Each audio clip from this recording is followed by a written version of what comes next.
네, 시청자 여러분 안녕하십니까? 오늘 썰전 라이브는 좀 특별한 토론 또는 토크로 준비했습니다. 지난 6월 지방선거로 당선된 두 분의 지방 문제 토론입니다. 지방 이대로 놔두면 안 된다 이런 얘기인데요. 먼저 두 분 소개하겠습니다. 이철우 경상북도 지사 그리고 강기정 광주광역시장입니다. 안녕하세요. 네, 반갑습니다. 예, 오늘 올라오신 거죠? 예. 예. 두 분 다 3선 국회의원을 지내셨고요. 먼저 이철우 지사님은 경북도지사 재선이시죠? 예. 이미 뭐 4년 해보셨지만 또 각오가 남다를 텐데 어떻습니까? 4년 해보고 제가 느낀 게 이 지금 지방은 이대로 가면은 더 이상 희망이 없고 지방이 희망이 없으면 대한민국도 희망이 없어지는 겁니다. 그래서 어떻게든지 지방을 살리는 이런 대안이 안 나오면은 대한민국은 초인류 국가로 가기 어렵다. 예. 이렇게 절실히 느꼈고 뭐 영원함 이야기하는데 영원함은 이제 있을 수도 없고요. 다 소멸돼가 가는데 영원함이 어디 있느냐. 예. 오늘 뭐 강기정 시장님도 그런 거 많이 느꼈겠지만 그렇습니다. 예. 그런 이야기를 좀 나누어서 국민들께서 어떻게 하면은 흩어져서 살면서 쉽게 하면 정주민으로 살아야 되는데 유목민으로 살고 있습니다. 자기 땅에 태어나서 거기에서 일하다가 뒷산으로 가고 이런 체제로 가는 게 정상적인 국가입니다. 우리는 뭐 수도권으로 안 가면 다 죽는 줄 알고 있고 수도권 못 갖는 사람은 낙오자가 돼가 있고 수도권에 가 있는 사람은 또 경쟁이 심해서 이분들은 그야말로 또 낙오자가 되고 삶의 질이 나빠지고. 그래서 그러기에 결혼도 안 하고 그래서 이런 문제를 오늘 나누게 해줘서 감사드립니다. 예. 그 문제를 중점적으로 좀 얘기를 하도록 하겠습니다. 강기정 시장님은 네.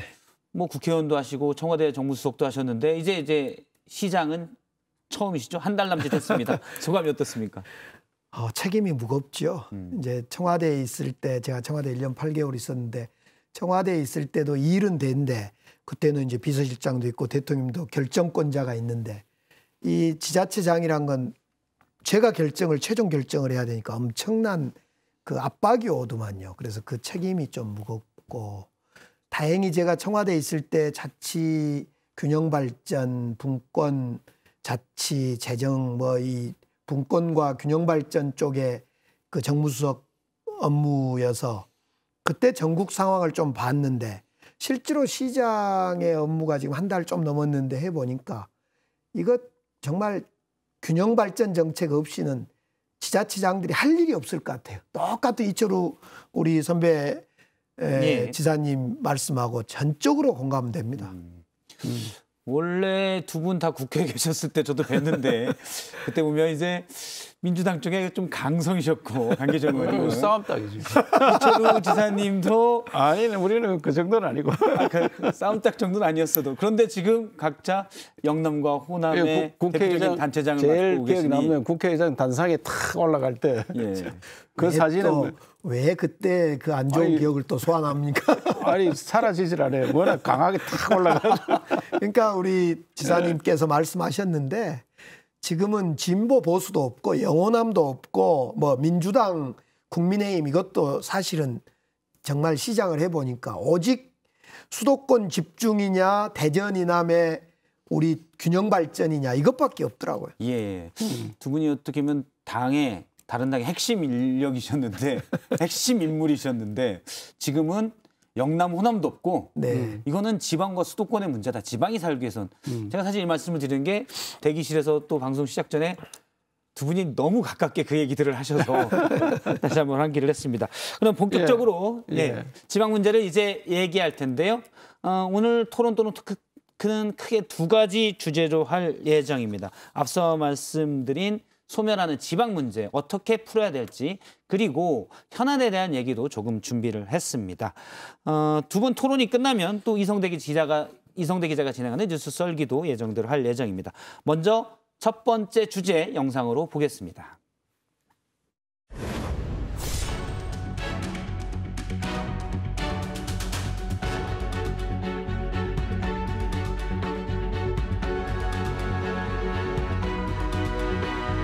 수도권 중심의 국가 발전은 한계에 봉착해 있다고 저희들은 확신을 갖고 있습니다.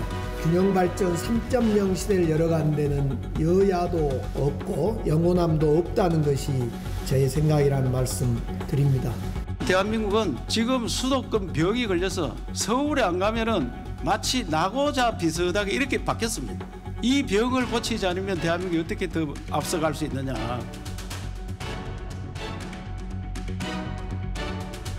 우리 국민 누구나 어느 지역에 사느냐와 관계없이 공정한 기회를 누릴 권리가 있고 경제와 산업이 꽃피우는 진정한 지방시대를 열겠다고 약속을 드렸습니다.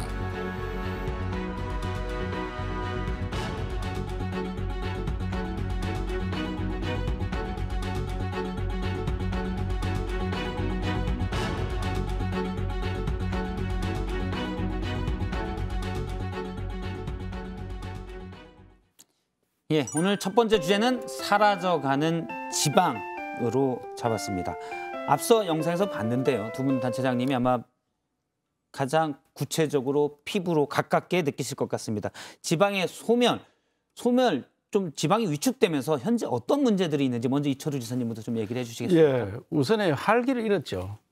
지방의 청년들이 이제 대학을 수도권으로 가려하다 못 가잖아요. 그러면 지방에 이제 오거든요. 지방에 와서 대학을 졸업하면 그 지역에 살아야 되는데 다 수도권으로 또 취직하러 갑니다. 그러면 청년들이 점점 없어지는 거예요. 그 청년들이 없으니까 대기업을 유치하러 가면은 일할 사람이 없다. 다 서울에 그 수도권에 가 있으니까. 예. 그래 이게 하루 이틀이 아니고 이 오랜 세월이 걸쳐서 했기 때문에 지방에 활기를 잃습니다. 그래서 제가 4년 동안 하면서 투자 유치하러 다니보면 가장 큰 문제가 사람이 없다. SK 하이닉스를 유치하려고 대구 경북이 나서서 땅을 공짜로 주겠다. 엄청난 지원을 해주겠다. 그리고 130조를 투자한다고 사활을 걸었습니다. 그런데 결국은 경기도 용인으로 갔는데 용인에 가서도 땅을 한참 못 샀어요. 예. 그래서 제가 다시 타진을 해보니까 지금은 땅을 많이 샀다 하더라고요. 그 이런 식으로 기업들이 다 수도권으로 갑니다. 그 결국은 일자리가 있어야 되는데 기업들이 일자리를 전부 수도권에 만들고 우리 경북을 예를 들면은 70년대 공단을 만들어서 포항제철, 구미전자공단 해서 이 나라를 먹여 살리는 창고 역할을 했는데 그것이 지금은 구미공단이 거의 텅텅 비어갑니다. 삼성, LG 이 큰 기업들이 빠져나가고 예. 1차적으로 있던 방직 공장들이 거의 다 문을 닫은 형편이라서 공장들이 텅 비어 있는 이 땅을 보면서 얼마나 힘들어서 제가 얼마 전에 이재용 회장 만나서 이제 인공 로봇, AI가 일하는 시대인데 돌아오면 안 되느냐. 사람이 일하는 거 아니잖아. 그 베트남 가는 거 좀 돌아왔으면 좋겠다. 이런 하소연을 하고 있습니다. 그래서 정말 활기를 잃었다 한마디로 하면 예. 이런 말씀을 드릴 수 있습니다. 기업이 없으니 사람도 빠져나가고 또 나중에 기업은 다시 인재 확보가 어려우니 수도권에 있어야 된다. 악순환이다 이 말씀이시죠? 우선에 우리 젊은이들 키워놓으면은 젊은이들이 수도권으로 가야지 성공한 걸로 생각을 합니다. 근데 이제 지사님 구미공단을 가졌던 화려한 시절은 있었을 거 아닙니까? 저희 광주를 예를 들어보면요. 300인 이상 공장이 제조업 14개밖에 없습니다. 그러니까 대표적으로 뭐 금호타이어, 기아자동차, 엠코 이런 것이 있는데 그러니까 300인 이상 기업체가 14개 있어요. 구미공단 한때 좀 있었을 건데 상장 기업이 광주 광역시에 34개인가 밖에 없어요. 코스닥 코스피 쪽에. 그러니까 광주도 전형적인 일자리가 없는 도시이고 기회가 없는 도시죠, 한마디로.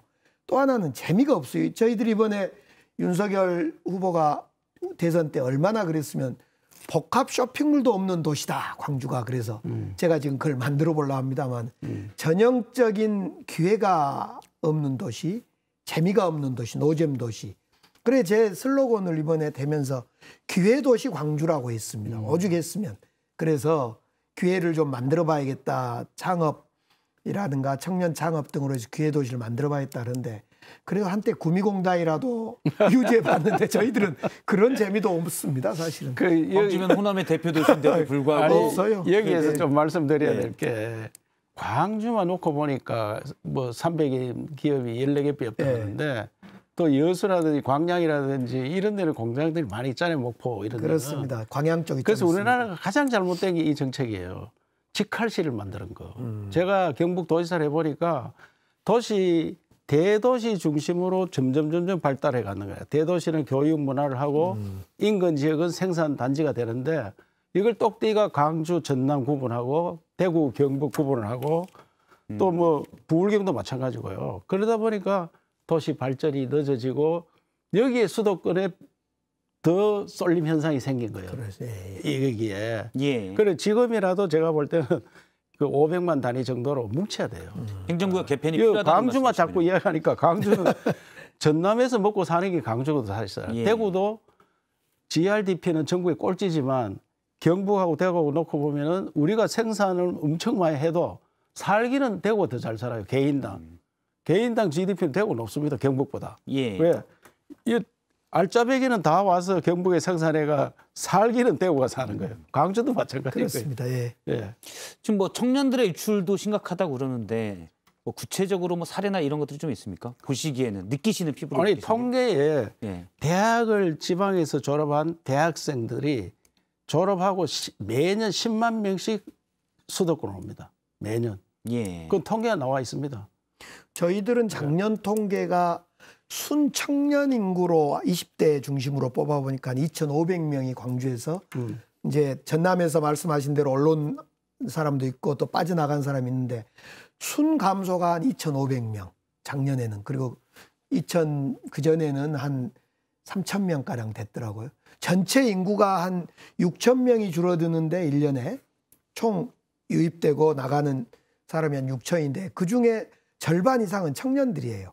그런 점으로 볼 때 청년들은 정말 문화와 일자리가 없으면 견딜 수가 없을 것 같아요. 그래서 이 청년 문제를 이제 경북 같으면 작은 도시에서 좀 더 큰 도시인 대구로 가야 되잖아요. 예.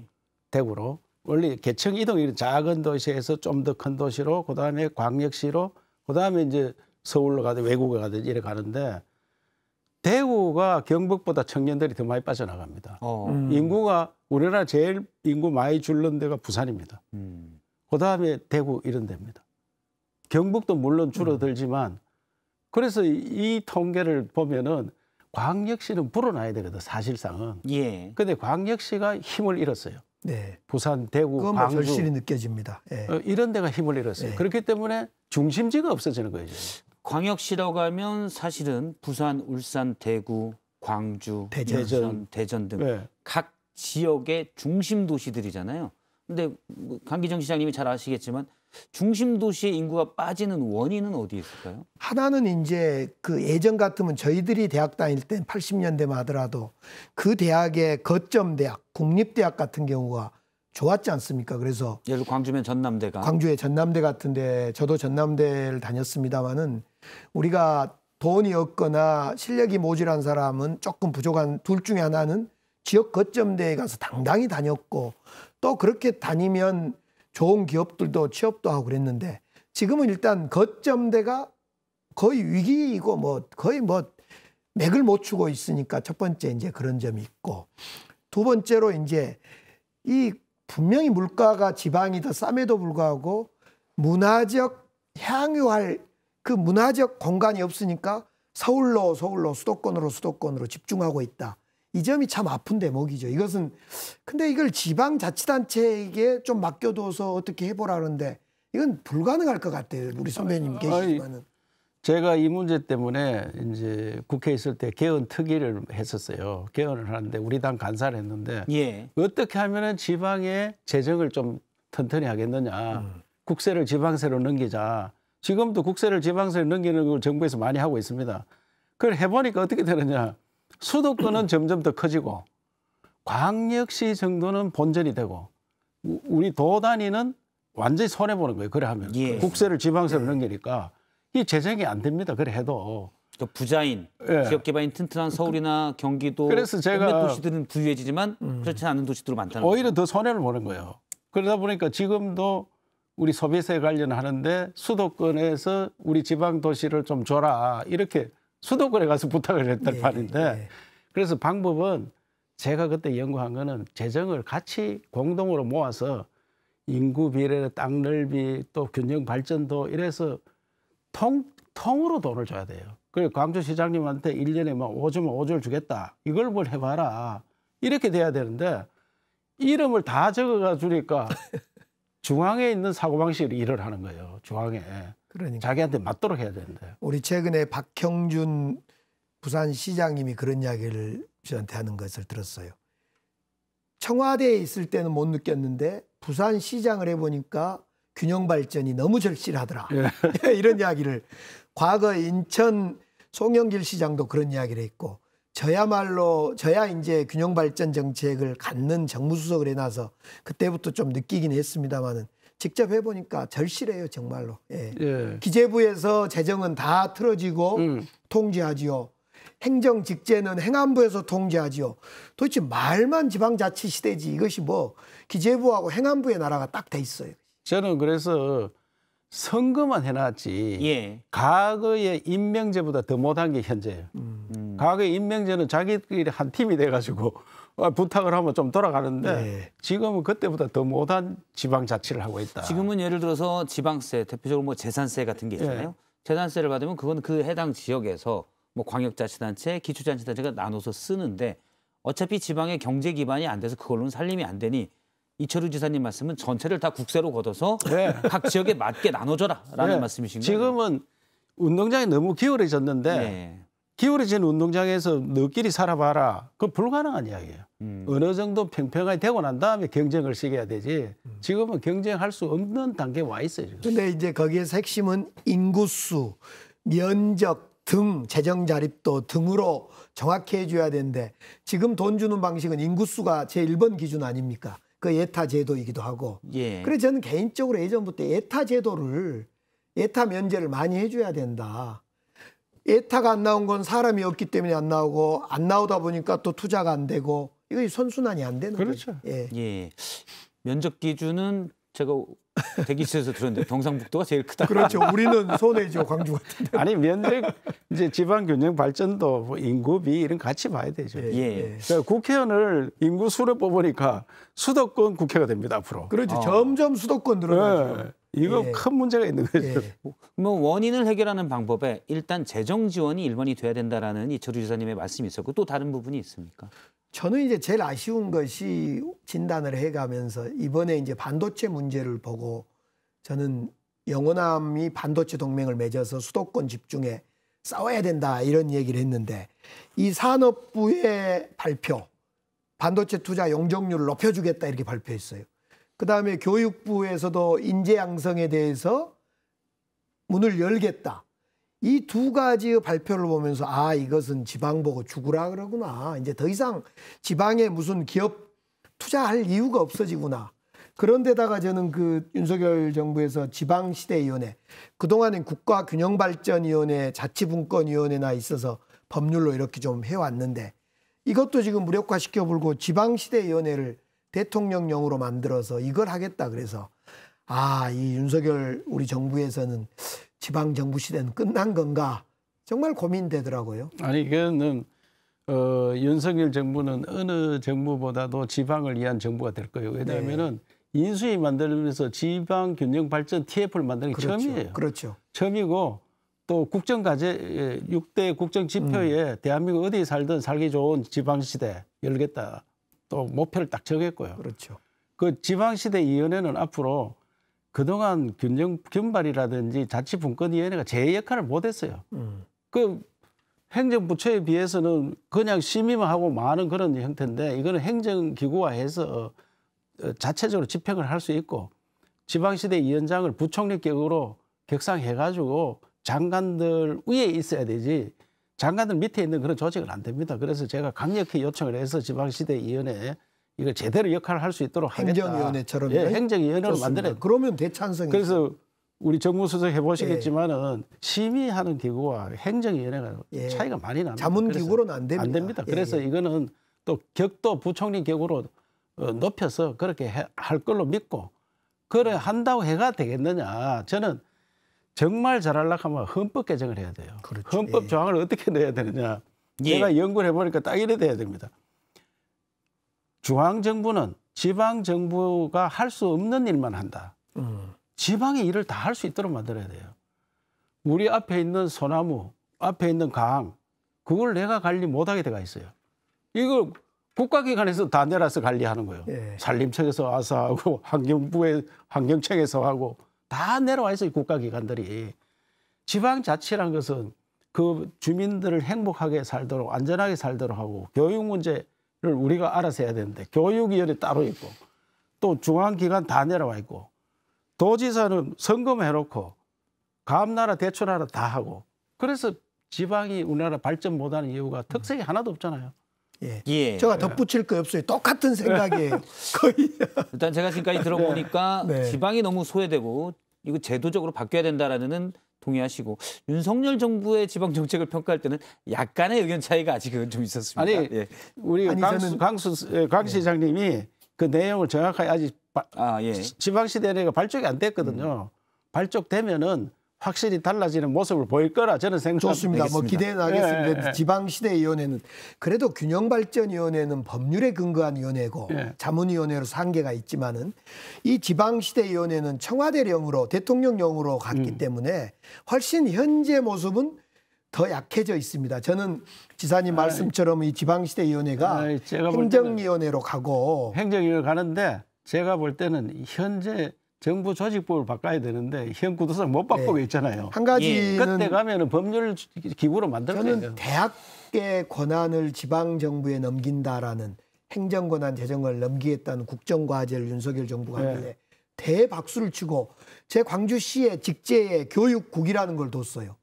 그런데 요즘 이 저 반도체 관련해서 인재 양성 뭐 교육부 발표 보면 전혀 그 말과 지금 틀게 가는 것 같아서. 그래서 대통령 생각과 중앙공무원 생각이 다르다고 제가 느끼고 있는데 중앙공무원들은 편하게 하는 거예요. 네. 지금 반도체는 빠르게 인력을 보강해라, 인력 양성을 해라 하니까 손쉬운 방법은 수도권에 잘 돼 있는 대학들이 좀 늘려주고 용적률 높여주고 뭐 개발하고 이런 게 빠르잖아요.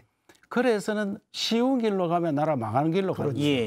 어렵더라도 지방에 모든 걸 다 해야 됩니다. 지금 그런 문제에 대해서 제가 구체적인 사례를 들어서 좀 말씀드리겠습니다. 먼저 윤석열 대통령이 지난달 민선 8기 이 시도 광역자치단체장님과 만나서 한 얘기 있습니다. 진정한 지방시대를 얘기한 건데요. 잠깐 들어보겠습니다. 우리 국민 누구나 어느 지역에 사느냐와 관계없이 공정한 기회를 누릴 권리가 있고 경제와 산업이 꽃피우는 진정한 지방시대를 열겠다고 약속을 드렸습니다. 일단 대통령이 약속은 했지만 말씀하신 사례 같은 거죠. 예를 들어서 반도체 인력 양성을 어디로 할 거냐. 그러면 그때 교육부에서 나왔던 얘기가 바로 수도권 대학 정원이 규제로 작용한다라는 부분이었거든요. 그러다 보니까 규제를 푸니까 지방 대학이 커지는 게 아니라 오히려 수도권 대학 힘이 더 쏠리게 됐고요. 이런 부분도 있습니다. 규제 완화가 윤석열 정부의 중요한 정책 기조 중 하나인데 수도권에 공장을 새로 증설하거나 신설하는 거는 상당한 규제가 있었습니다. 근데 규제를 완화하고 하다 보니 수도권에 더 짓게 되면 이거는 바로 지방의 기업 입장에서는 지방에 굳이 공장을 지을 이유가 없어지게 되는 이 딜레마적인 상황이거든요. 그러니까 이제 규제 중에도 좋은 규제가 있고 나쁜 규제가 있는데요.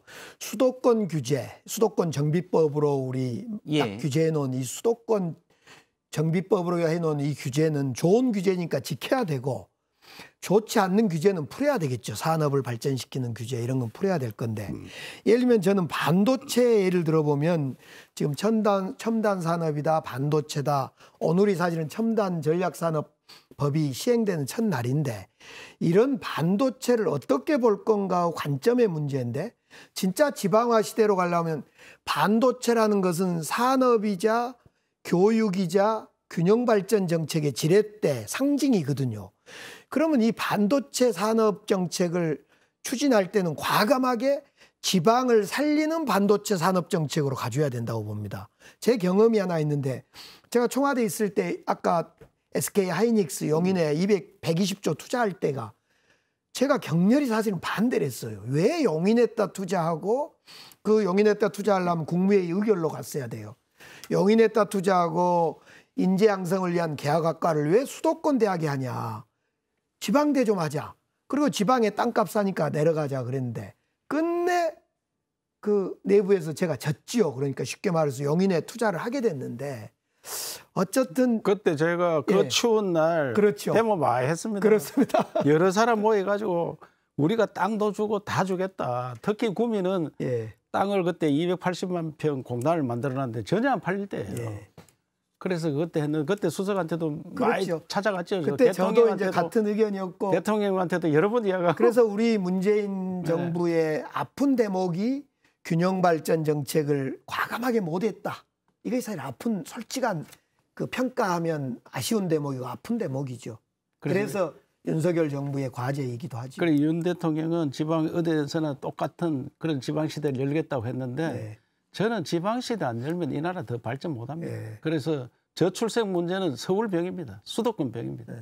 그래서 이 문제를 해결하기 위해서 무조건 가감하게 판을 바꾸는 지방 시대를 열어야 돼요. 예, 두 분이 이제 지방 중심에 뭐 오늘 주제가 그거긴 합니다만 입장이 거기에 같으니까 저는 약간 반대되는 입장에서 좀 질문을 던져보겠습니다. 예를 들어서 앞서 이제 반도체 SK 하이닉스를 예로 들겠습니다. SK 하이닉스가 그렇다는 얘기는 아니고 예전에 기업 쪽에서는 그런 얘기를 합니다. 수도권에서 어느 정도 30km만 넘어가면 인재가 안 온다는 거예요. 예를 들어서 하이닉스가 큰 공장을 지었는데 예입니다. 거기에 마땅한 인재가 없으면 이게 세계적인 경쟁력 있는 연구 인력을 확보를 못하면 투자가 효율이 떨어지잖아요. 그러면 지방이 그 정도 인재를 확보할 수 있는 걸 여건을 담보해 준 기업은 어차피 기업 생리로 한다면 이건 어떻게 보십니까? 닭이 먼저냐 달걀이 먼저냐 그렇죠. 이 이야기인데 우리나라는 이제 대기업 수도권 이걸로 해서 지금 3만 불까지 왔어요. 5만 불 가기 위해서는 대기업 수도권만으로 가지고는 도저히 불가능하고 저출생 문제 가장 어려운 문제 해결이 안 됩니다. 그렇기 때문에 지방에 수도권과 똑같은 쉽게 하면 서울과 똑같은 인프라를 깔아야 돼요. 그게 뭐냐면은 교육, 의료, 문화, 예술, 교통 5가지. 통일 신라도 5소경을 줬어요. 5군데 작은 서울을 만들었어요. 경주 외에 그리고 북원경, 뭐 중원경, 서원경, 남원경, 금강경 이렇게 5군데를 골고루 수도로 만들었어요. 그래서 우리나라도 지금도 지금 서울이 있고 또 세종이 또 제2의 서울이 있고 그다음에 호남에 서울 하나 만들고 부울경에 하나 만들고 TK 하나 만들고 5개를 아까 이야기한 서울과 똑같은 인프라를 아니 호남 사람들 전철 타고 무료로 다녀야 되지 왜 서울 사람만 무료로 전철 타고 다니나 이게. 그러고 왜 이거리 미술관을 짓는데 또 서울에다 짓느냐 이게야. 호남에 하나 지주고 우리 TK 하나 지주고 이런 식으로 해야 되지. 그 국가 정책을 보는 사람들이 미래의 눈으로 봐야 되는데 근시안으로 보는 거예요. 지금 여기가 사람이 많고 여기에서 하면 장사가 더 잘 되고. 그래서 반도체도 그렇게 보는 거예요. 그러니까 지방 이제 거점 도시를 소수를 집중 육성해서 서울과 같은 문화, 교육 이런 인프라들을 갖춰야 된다는 말씀이죠. 우리 지금 이제 총장님, 대학 지방대 총장님들 또 폴리텍대를 포함해서 그 총장님들을 만나보면요. 지금 그런 질문이야말로 수도권 집중 논리의 가장 대표적인 논리다. 지금이라도 기업이 대기업이든 SK, 삼성이든 아니면 다른 작은 기업이든 지방으로 오겠다는 신호만 주면 기침만 하면 인력 다 양성해내겠다. 지금 예를 들면 전남대에도 반도체 관련 인력이 60명인데 거기에 자리가 없으니 다 수도권으로 가요. 자리 찾아서. 그리고 중간에 반도체 공부를 하다가 자리가 없으니까 이적하거나 그만두거나. 그러니까 지금 일자리가 없어서 기업이 못 간다는 말은 결론적인 말이고 기업이 오겠다라는 말만 하면 3년에서 5년 사이에 길러내겠다는 거 인재를. 반도체 인력이라는 것이 고급 인력도 있지만은 또 단순 인력도 있기 때문에 그래서 총장님들은 억울하다. 네, 이런 이야기를 많이 합니다. 그래서 이제 현실은 우리가 수도권에 집중돼가 있는 이것을 4차 산업혁명 시대가 되면은 공간을 초월하잖아요. 광주에서 대구가 지금 가려고 하면 3시간 걸리는데 드론 타고 가면은 30분 만에 가는 거 아니에요. 그런 시대가 오면은 공간을 초월하는 시대가 오면은 꼭 복잡한데 땅값 비싼데 서울에 살 필요가 뭐 있느냐. 경북에 땅 그래 늘고 산 좋고 물 좋고 바다 있고 이런 데 와서 살면서 또 거기에 좋은 일자리를 만들고 예. 그런 시대를 빨리 구상을 해야 되지. 지금 눈앞에만 보고 지도자들이 그래 해서는 절대로 안 된다. 제가 그래서, 예를 들면 대표적으로 수도권에는 GTX가 다니잖아요. 정부가 막 보조해서 투자하고. 그래 하도 호남에는 또 이제 철도 도로가 어떻게 생겼냐, 트램이 없더라는 거예요. 그래서 HTX, 이걸 H란 거 수소를 뜻하기도 하고 호남을 뜻하기도 해요.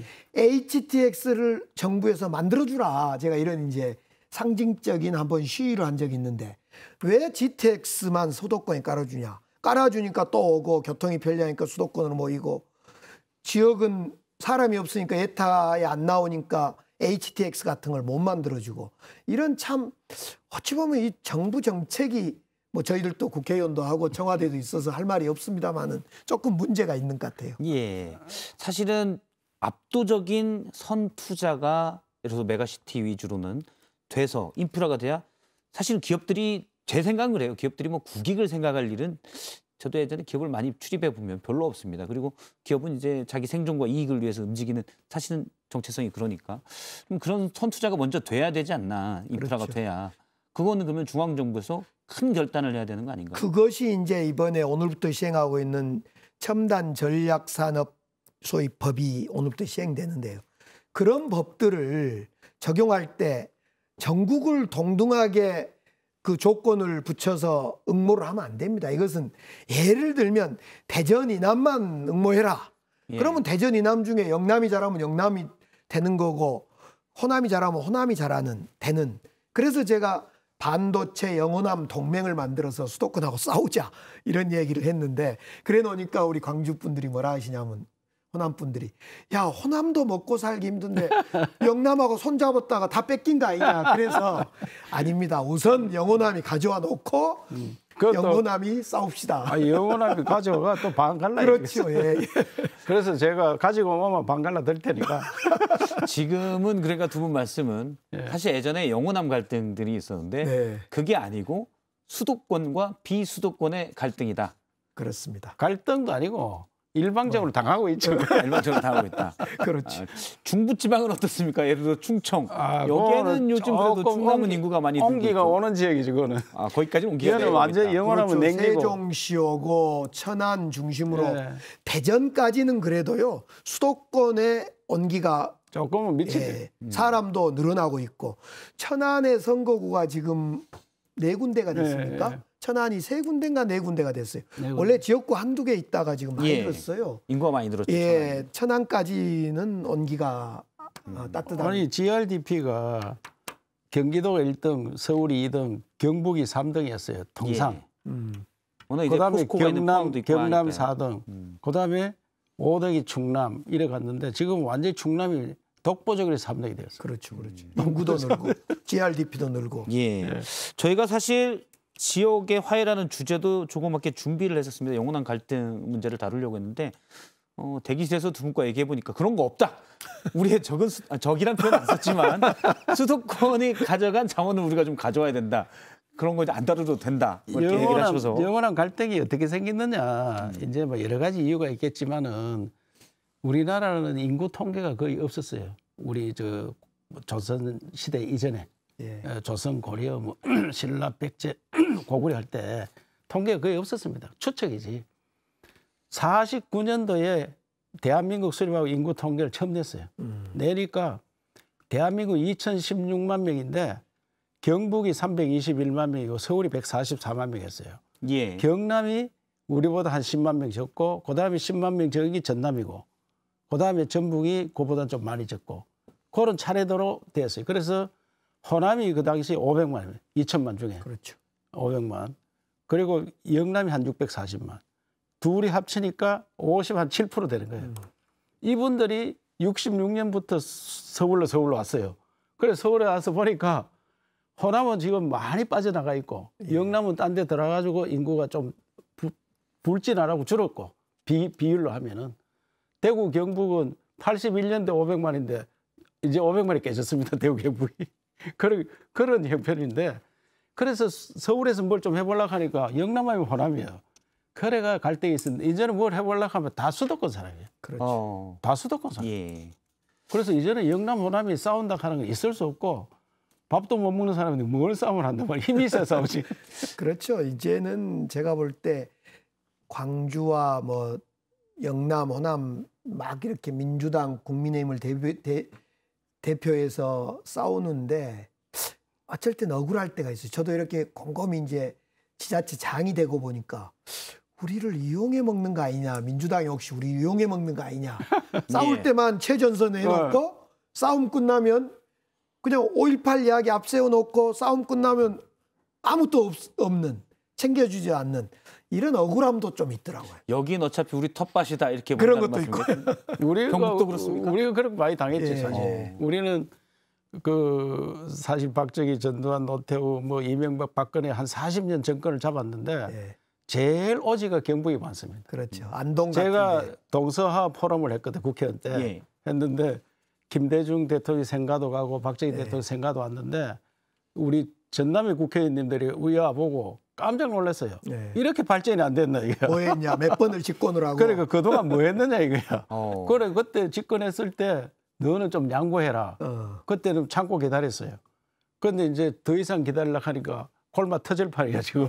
이 두 분이 사실은 지난 지방선거 때 70%가 넘는 저희가 보니까 뭐 세 번째, 다섯 번째 높은 득표율로 당선이 되셨습니다. 그런데 사실 지방의 자체 발전을 위해서는 정당을 번갈아 가면서 하는 것도 좀 더 긴장할 수 있겠구라는 두 분은 듣기 그렇겠지만 저는 그런 생각도 좀 어떻게 보면 들긴 합니다. 저희가 준비한 사진이 하나 있었는데 이준석 대표가 지난달에 광주를 많이 갔었잖아요. 사실은 이준석 대표는 지금 뭐 대표 자리가 위태롭긴 합니다만 여러 가지 지역 감정, 지역 갈등을 해소하기 노력은 좀 많이 했었습니다. 광주시장으로 보기에는 어떻습니까? 그렇습니다. 본질적인 문제는 아직 접근하지 못하고 있습니다. 본질적이란 것은 이철우 선배님이 말씀하는 개헌 또는 선거법 개정 이런 걸 통해서 어떤 지역 감정, 지역 갈등 이런 것이 근본적으로 해결됐으면 좋겠는데 그 부분까지는 접근이 안 됐는데 어쨌든 이준석 대표가 와서 복합 쇼핑몰에 대한 주제도 던지고 또 지역 청년들한테 어필도 하고 저희들이 많이 배우기도 하고 또 느끼기도 한 그런 그 대표였습니다. 그래서 한편으로는 저희들이 느낌이 많지요. 그래서 제가 그때 대선 때 또 지방선거 때 던진 그 이준석 대표의 그런 것 때문에 지금 복합 쇼핑몰도 좀 만들려고 하고 있고 청년들을 어떻게 일자리를 만들어 볼 건가에 대해 더 고민을 많이 하고 있죠. 그 이준석 대표 그런 세대들은 사실 영혼함 이런 게 없는 세대예요. 실제 보시기에도 경북에서도 젊은 층들은 없습니다. 지역 감정은 지역 없습니까? 감정 없습니다. 없고 우리 아들도 보면은 이준석 대표 그 세대 이런데 전혀 그런 감정 없고요.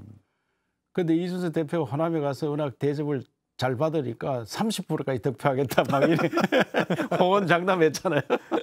그런데 그 호남이나 영남이나 우리나 그래서 이제 선거 관련해서는 이제는 좀 달라지는 그런 시대가 올 거예요. 젊은 사람들이 커오면서 그런 감정이 거의 없어지기 때문에. 영호남 간의 사실은 갈등보다는 어떤 국가적 자원에 대한 수도권과 비수도권의 불균형이 더 크다라는 걸로 두 분의 의견이 모아졌습니다. 그러면 저희가 여기서 잠깐 두 분의 마음을 엿볼 수 있는 코너를 잠깐 준비했습니다. 뭐 방송은 또 이런 것도 해야 돼서 워낙 두 분 다 방송을 잘하시니까요.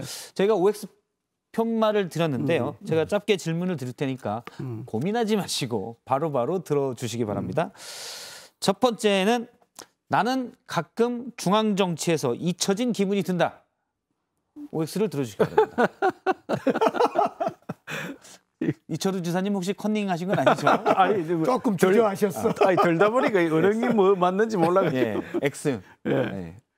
아니 뭐 중앙정치 잊혀지고 안 잊혀지고 아니라 지방자치단체장으로서 살림 열심히 하고 중앙정부하고 싸워야 되고 저는 개인적으로요 시장 되면서 각오가 하나 있어요.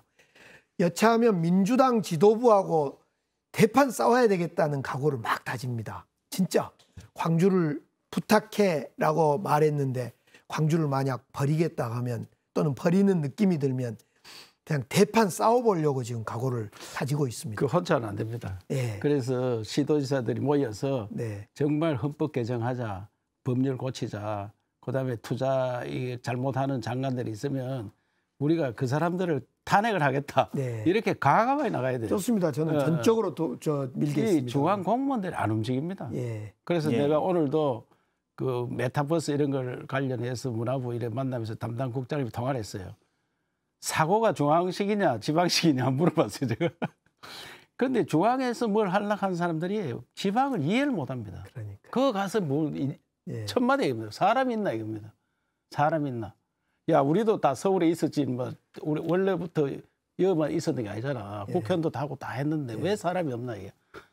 전부 그러지. 중앙의 사고는 지방에 사람이 없다. 이런 거 저도 못한다.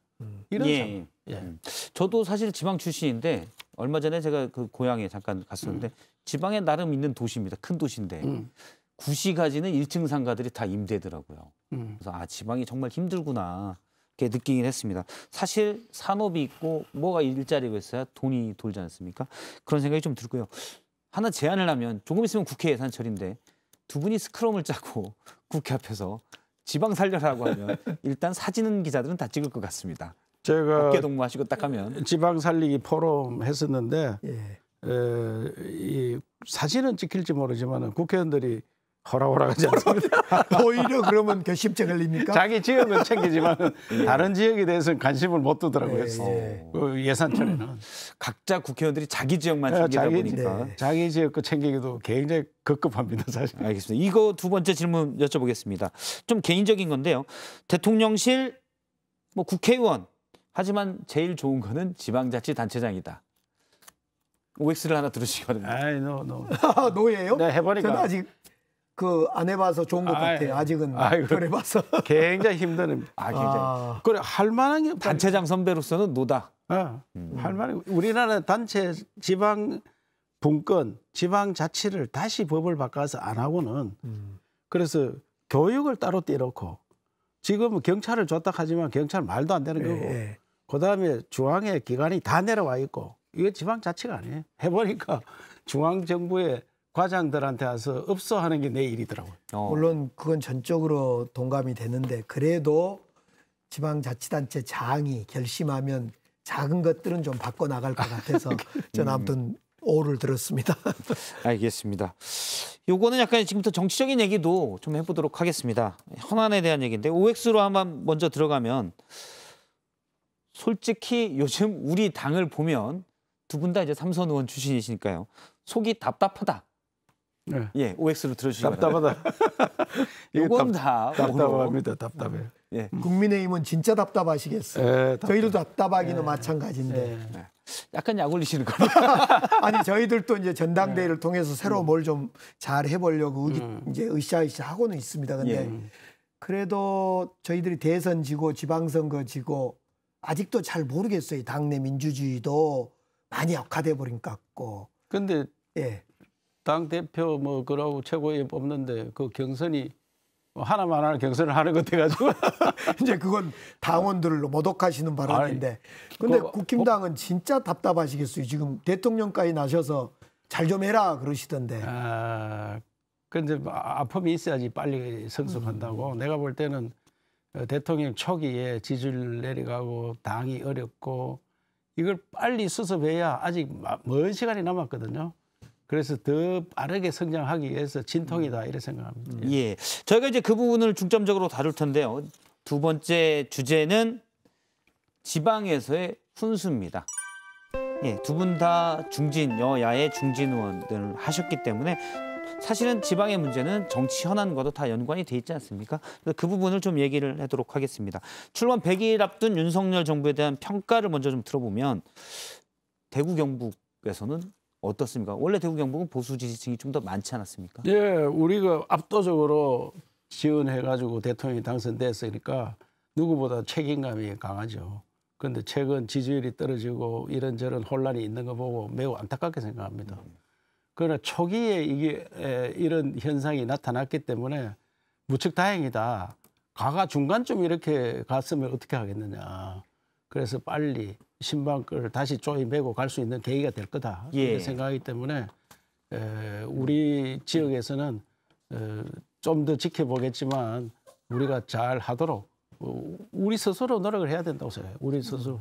대구 경북에서 표를 많이 줬는 정부가 잘 되도록 끝까지 밀어줘야 되는 거 아니냐. 예. 그런 생각하고 서로 간에 더 다지는 계기가 돼야 된다. 그래서 광주 전남에서 볼 때는 어떻습니까? 아무래도 이제 잘 돼야 되겠다. 윤석열 정부도 민생을 중심으로 국민들을 위한 정부가 돼야 되겠다는 기본 마음은 있는데 초창기부터 검찰을 너무 이렇게 많이 등용시킨다거나 또 왠지 아무튼 불안하다는 느낌을 갖는 것 같아요. 왜 대통령부터 전체 진영이 조금 불안하다. 그러니까 국민들은 어떻든 우리 정부든 노무 정부든 다 우리 대한민국의 정부기 때문에 안정감을 줘야 되는데 국민들에게 왠지 불안해서 못 살겠다. 이런 생각들을 우리 시도민들이 많이 가지고 있는 것 같아요. 그래서 제가 강기정 시장님한테 네. 좀 당부드리고 싶은 것은 서로 영남이나 호남이나 서로 마음을 좀 열고 잘하는 건 잘한다 하고 앞으로 우리 대한민국이 최빈국에서 이렇게 성장하는 것은 국민이 정말 훌륭하고 열심히 했고 그러면 똑같은 국민이 북한에 또 있잖아요. 그거가 왜 저렇게 사느냐. 그건 우리 지도자들이 그래도 잘했다는 생각을 가져야 되지 지도자들마다 대통령 뽑아놓고 전부 욕을 하고 그런 식으로 나라가 계속되면 어떻게 되겠느냐. 그래서 5.18 때 윤석열 대통령이 좀 잘해보려고 사실상 국회의원 전원을 모시고 갔잖아요. 그렇습니다. 전원을. 대구 경북에 전원을 모시고 왔다면 난리 났을 건데. 저는 그 5.18 때 모두 그냥 국회의원들 가자 도시락 싸와서. 그래서 그렇게 이제 제스처를 보이고 하면은 좀 우리나라는 화합하는 분위기를 보여줘야 되는데 민주당 지지하는 분들은 무조건 반대하는 게 아닌가 그런 생각도 들어요. 아니 저는 그래서 이런 것들을 우리가 서로 인정하는. 이번에 제가 대통령에 가서 구축함 진수식 하는데 이름을 정조대함이라 지었거든요. 예. 지었잖아요. 정조대왕함. 정조대왕함. 예. 그래서 지었는데 사실 우리나라 역사 5천 역사 중에 가장 잘 사는 나라가 지금입니다. 현재 대한민국. 예. 조선보다 낫고 고려보다 낫고 그 삼국시대보다 낫고 밥을 못 먹어서 인사 말마다 밥 먹었습니까? 묻는 게 우리나라잖아요. 어느 나라가 그런 나라가 있습니까? 밥을 막 먹을 수 있는 나라가 됐잖아요. 세계 10번째 가는 경제 강국이 됐단 말이에요. 예. 그런 나라의 이름을 계속 조선시대 모든 돈의 이름에 조선시대 인물들만 다 돼가 있는 이런 거 우리가 서로 인정하고 바꾸고 윤석열 정부가 김대중 대통령, 박정희 대통령 서로 인정하고 그런 나라 만들어야 됩니다. 좋습니다. 저는 그 마음에 전적으로 동의하고 윤석열 정부가 정말 정치를 잘 펴줬으면 좋겠어요. 지방화 시대도 열어줬으면 좋겠고. 그런데 이제 굳이 한 말씀 드리면 그 북한 오징어배 그 북한으로 보내는 그것 있잖아요. 저도 그때 청와대에 있었는데요. 저도 잘 기억합니다. 그 내용을. 이걸 들고 나와서 이걸 뭐 시시비비를 가릴 때 저는 기가 막혔어요. 야, 이건 아닌데. 이거 정말 이상하더라고요, 저는. 아니, 그런 것은 문제더란 거예요. 예. 저희가 이제 지방 문제로 얘기될 때는 두 분이 화기애애하시더니 현안으로 가니까 약간 날이 서 있습니다. 근데 저희가 내가 정보위원장을 했기 때문에 그렇죠. 내가 국회 정보위원장을 정보부에 오래 있었는데 그런 거 할 때는 절차가 있어야 되거든요. 중앙정부에서 심사를 합니다. 그 사람들을. 국정원에서 심사를 해야 돼. 심사하다 중단에 그냥 보내버렸거든요. 그래서 절차상 문제가 얘기는 저희가 시간 좀 나중에 다시 한번 모셔서 저희가 정치 패널로 모셔서 그때는 또 들어보도록 하겠습니다. 저희가 영화표가 혹시 아시는지 모르겠지만 유튜브 댓글을 주신 분들에게 영화표를 2명을 골라서 주시거든요. 지금 딱 그 시간입니다. 그래서 이분 드려야겠다 말씀하시면 바로 그냥 나갑니다. 저희가 따로 뭐 선정 과정이 없어요. 제가 몇 개를 소개하겠는데 말씀 주시면 됩니다. 딱 2분입니다. 지방 소멸 위기 관련해서 범기리님 여태까지 효율 때문에 수도권 집중화했으면 됐지. 뭐 이제 지방 힘 좀 써라라는 의견을 주셨고요. 룰루랄라 롤로님 실제 저의 직업군만 봐도 서울 경기 지방으로 가면 급여도 다르고 하는 업무의 덩치도 다르니 내려가고 싶어도 못 갑니다. 현실성 있는 얘기를 주셨습니다. 그다음에 맨 끝이 기타로 끝나는 님인데 지방에서 청년들이 어떤 직장과 어떤 대우를 받으며 살아가는지 도지사님들 제발 수치만 보지 마시고 여러 매체와 청년 법안들 두루 살피시길 바라겠습니다. 역시 현실적인 목소리로 주셨고요. SP님 진짜 말 되는 게 두 분 말씀이 말 되는 게 정치적으로는 영호남 갈라놓은 게 옛날이지만 현실적으로는 영호남만 공멸하게 생겼다. 라는 의견 주셨습니다. 저는 4번 주고 싶어요. 4번. 이분 드릴까요? 저는 첫 번째. 더 길이. 더 있습니까? SP님 일단 강기정 시장님의 선택으로 당첨되셨습니다. 네. 영화표 2장 날아가고요. 이분 의견도 있습니다. 앵커님, 제가 사는 영주시의 경북이네요. 네. 메가박스가 없지만 저희가 메가박스 티켓이 나가거든요. 영화 티켓 주신다면 광주에 가서 영화 보겠습니다. 오, 환영합니다. 그분들이 해야 되겠는데. 이분도. 예, 그거는 강기정 시장님이 그분을 선택해줘야 됩니다. 예. 알겠습니다. 예. 초청. 그다음에 윤채희님, 처음으로 화기애애한 썰전이네요. 광주시장님, 경북도지사님 보기 좋아요. 라는 의견 주셨고요. 정병현님은 다음 지방선거 때는 두 분이 지역을 바꿔서 도전해 주세요. 통합의 의미다. 저는 첫째 분이 예. 그 이제 수도권 투자했을 만큼 했으니까 지방 해라. 그 이제 그 말이 우리 말입니다, 사실. 예. 알겠습니다. 그러면은 첫째 이철우 지사님 여태까지 효율 때문에 수도권 집중했으면 됐지 이 말씀이시죠? 예. 저희가 원래 2장만 나가는데 이철우 지사님 세 장. 네, 픽으로 한 분 더 3명 이렇게 하도록 하겠습니다. 저희가 이렇게 쭉 사실 지방 얘기 이렇게 들으니까 정말 저희가 댓글 보니까 맞다, 이렇다라는 의견을 정말 많이 주셨고요. 영호남 얘기도 들으려고 했는데 그것보다는 지방의 문제가 지금 크다. 이가 더 현실적으로 와닿는 것 같습니다. 네, 오늘 두 분 말씀 여기까지 듣겠습니다. 고맙습니다. 네.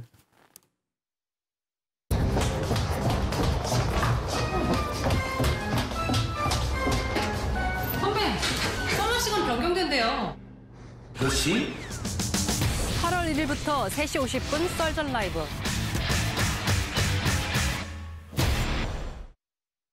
전라도와 경상도를 가로지르는 섬진강 줄기 따라 화개장터엔 아가렛말 하동사람 빈말 구례사람 닷새마다 어우러져 썰전 라이브의 파이터 뉴스 썰기입니다. 이성대 기자와 함께합니다. 시작해보죠.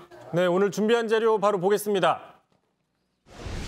펠로시 의장의 파트너는 국회의장이고요. 국회의장 때문에. 대통령은 휴가 중이기 때문에 그 휴가 중에 국회의장이 파트너인데 여기에 만나시는 것은 그건 뭐 적절치 않으신 것 같고요.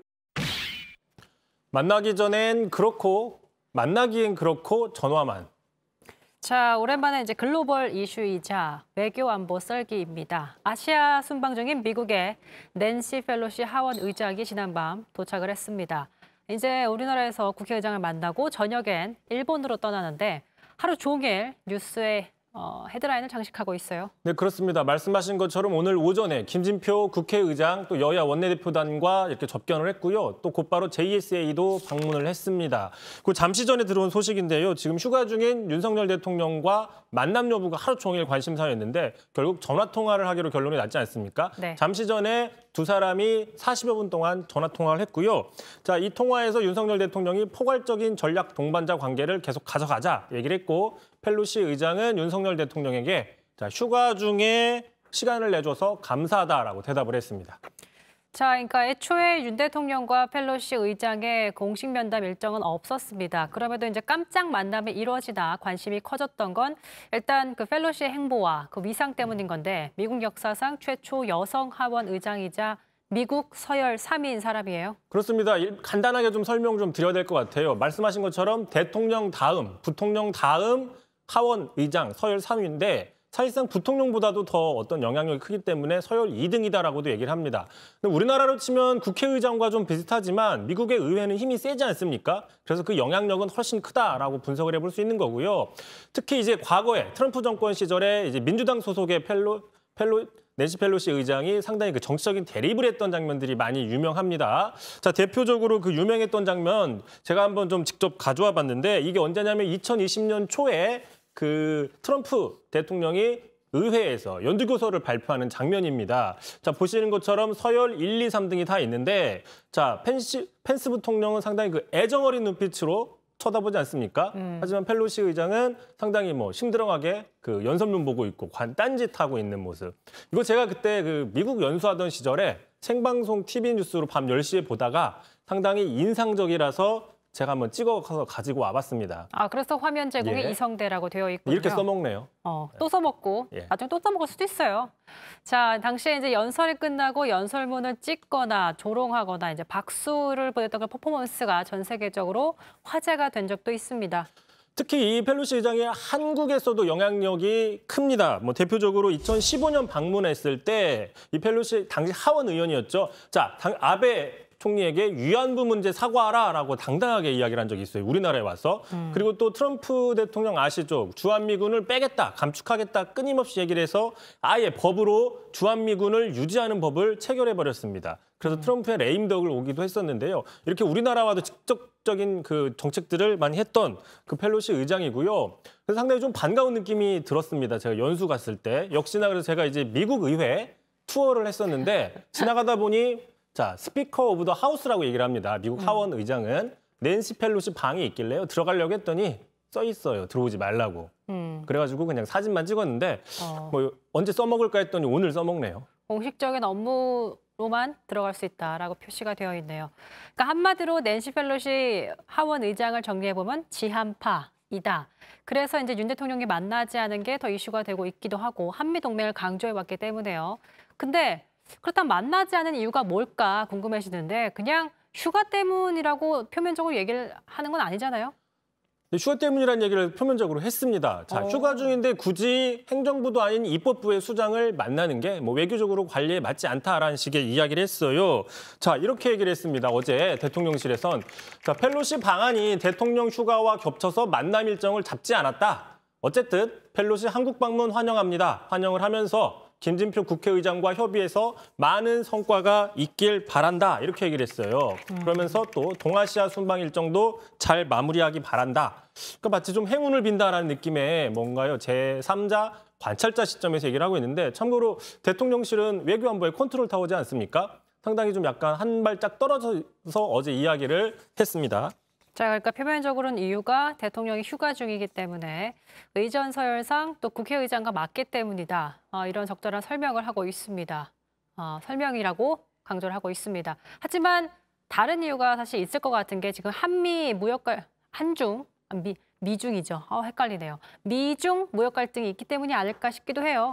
그런 측면도 있고요. 또 자세히 다루겠지만 예를 들어 이제 대통령실 설명대로 의전 서열의 문제라고 하면 이런 적이 있었어요. 자, 지난 4월이었습니다. 당선인 시절에 성김 대북 대표와 깜짝 만찬을 하고 이거를 그 정진석 지금 부의장이 공개를 한 적이 있습니다. 기억나시죠? 자, 이때 성김 대북 특별대표는요. 미국 국무부의 차관보입니다. 그러니까 우리나라로 따지면 1급 공무원입니다. 물론 높은 공무원이긴 하지만 1급 공무원. 자, 1급은 여러 명이지 않습니까? 여러 명 중에 한 명인 성김은 만나고 자, 미국에서 한 명밖에 없는 서열 3위인 펠로시는 만나지 않았다. 급이 맞지 않아서 만나지 않았다라는 이런 모순이 되는 게 아니냐. 이런 지적이 나올 수밖에 없고요. 게다가 지금 펠로시는 혼자 온 게 아니라 미국 민주당 의원들을 데리고 왔습니다. 어떻게 보면 미국 의원단 대표단이거든요. 미국 여당 대표단을 만나지 않았다라는 측면이고 또 하나 이 펠로시 의장이 지금 아시아 순방 기간 동안 모든 나라의 국가 정상을 만났습니다. 모든 나라의 국가 정상을 만나왔는데 윤 대통령을 만나지 않고 전화 통화만 했다. 그러니까 2015년에도 펠로시 의원이 그때 당시 의원이겠죠. 민주당 하원 대표단과 왔을 때 박근혜 당시 대통령을 접견한 적이 있습니다. 그러니까 의전의 급이나 휴가 문제라기에는 글쎄 과거에 이런 사례가 있기 때문에 좀 비교가 되고 있는 게 아닐까라는 생각도 들어요. 네, 게다가 또 어제 있었죠. 대통령실이 사진을 몇 장 공개했어요. 바로 그 휴가 기간 중에 연극을 보는 사진 그리고 이 연극 관계자들과 뒤풀이를 하는 사진이었습니다. 자, 그러다 보니까 이제 이런 얘기가 나오는 거죠. 당장 아니 연극을 보고 관계자를 만나는 건 맞는데 그럴 시간은 있지만 미국 서열 4위인 펠로시를 만날 시간이 없느냐. 다른 데도 아니고 여권에서 이런 얘기가 나왔습니다. 누구냐? 바로 유승민 전 의원인데요. 이렇게 얘기를 한 거죠. 자, 그런 중요한 인물이 한국을 방문하는데 서울에 있는 대통령이 만나지도 않는다? 휴가 중이라는 것은 이유가 될 수 없다. 자, 대학로 연극을 보고 뒤풀이까지 하면서 미 의회의 대표를 만나지 않는다는 걸 어떻게 생각해야 될까요? 라고 얘기를 했고요. 자, 논란이 되자 오늘 오후에 또 대통령실에서 해명을 냈습니다. 연극은 펠로시가 오기 전에 봤다. 다시 얘기하면 연극이 끝난 뒤에 펠로시가 왔다. 해명을 했습니다. 그러니까 처음에 만남 일정도 없다가 이제 아침에 뒤늦게 전화 통화 일정 생긴 것도 또 이런 여당의 목소리도 있고 또 여론이 있기 때문에 그걸 의식해서 이런 일정이 잡힌 게 아닐까라는 생각도 들고요. 뭐 그렇지는 않다라고는 해명은 하는데요. 어쨌든 논란이 이어지자 대통령실의 최영범 수석이 이렇게 좀 전에 얘기했습니다. 자, 모든 건 국익을 총체적으로 고려해서 결정한 것이다. 총체적으로 국익을 고려해서 결정한 것이라고 설명을 했는데요. 뭐 실제 그렇죠. 자, 지금 펠로시 방문을 가지고 중국에서 격한 반발을 쏟아내지 않습니까? 자, 불타 죽을 것이다. 머리가 깨져서 피가 날 것이다. 상당히 험한 말들을 내놓고 있어요.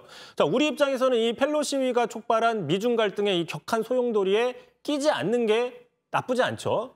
좋을 바는 없는 거죠. 얘기 한번 들어보겠습니다. 가능하면 만나는 것이 좋겠지만 지금 중국하고 상당한 마찰을 빚고 지금 한국을 방문하시는 거라서 저는 뭐 대통령께서 낸시 펠로시 의장을 꼭 만나지 않아도 크게 문제는 없다. 미중 갈등에 깊이 너무 빠지지 않는 그런 측면의 고려라면 저는 비판할 문제는 아니다. 저는 이렇게 봅니다.